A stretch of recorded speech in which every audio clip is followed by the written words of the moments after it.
MMA rants and raves. Jones versus Smith for the UFC light heavyweight championship of the world. Guys, let's talk about this fight.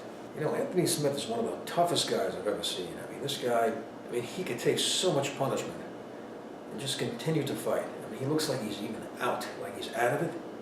And before you know it, there's a counter coming, and he's like smashing his opponent. And that's the kind of fighter he is. He keeps fighting when there's nothing left. And that's how he's gotten to where he is now.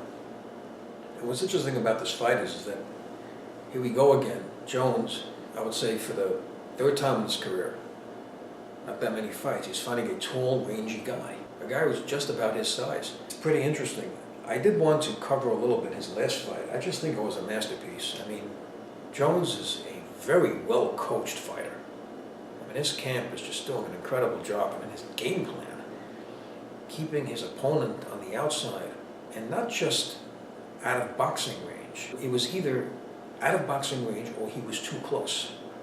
I noticed that in the clinch position, which is the opposite of outside boxing range, Jones was winning the exchange. He was exiting with strikes, elbows, punches. He was the guy that was exiting the clinch with offense. So that tells you, it's not just what people say about Jones that, oh, he keeps people on the outside because of his reach, he has the longest reach. It's not just that. He's dominant in the clinch. He exits with those elbows. He exits with offense. So he's dominant either far away or in extremely close range, which is in clinch position. So it's two ranges. It's not something in the middle, which is where he doesn't want it to be, where his opponent can reach him with boxing because he faced one of the best boxers in the UFC. He doesn't want that. See, boxers are good in their range. When they're in the proper range, they can land punches. If they're too far away, they're not effective. If they're too close, they're not effective. And that's what he did. See, he's very well coached. It was a master strategy. Another thing I noticed about Gustafsson is he doesn't have strong upper body as opposed to his lower body. He has really powerful legs. As you can see, his movement is excellent, but when he gets into a clinch position, he generally loses. Even against Cormier, he towered over Cormier. He was losing those clinch positions. It was unbelievable. I mean, a guy that short, he could have fired knees and clinched, but he's not a Muay Thai fighter. He's a boxer. But his upper body is not as strong as his lower body is, and he was hardly throwing any leg kicks. So against Jones, you're not going to be that effective if you're fighting like that. And as far as Anthony Smith, he has a very strong upper body. I don't see him getting clinched that much, where guys are throwing knees at him. His upper body's pretty strong. However, he doesn't throw enough leg kicks. He threw one very strong leg kick against Uzdemir that looked like he spun him around. So his leg kicks are strong, and he's going to have to throw a lot of leg kicks because he's just about the same height as John Jones, and that means his leg reach may be the same or longer. I don't know, but he definitely has long legs, and he's going to have to use them. You can't just box this guy. You can't do it. Jones eats boxers for lunch. You've got to do more.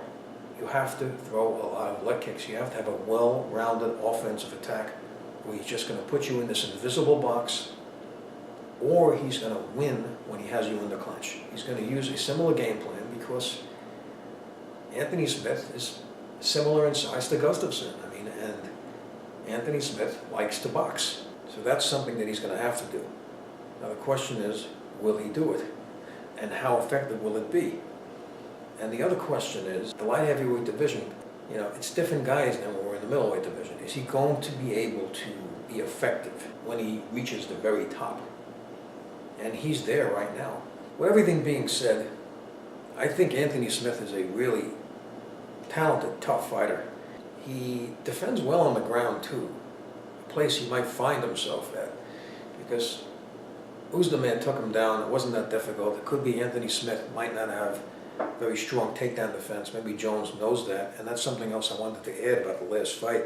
Jones' ground game is so dominant. It may even be better than his stand-up. I mean, his stand-up is so good, but he may have a ground game that he doesn't even know how good it is because he's so dominant with his stand-up. Because look at his finishes at Look at his fights when he was standing up versus when he got his opponent on the ground. He has more dominant finishes in his career when he took his opponents down than he did when he's standing up with them. A lot of his fights went to decision, and they weren't ground fights. So maybe he might take Smith down. I mean, who knows?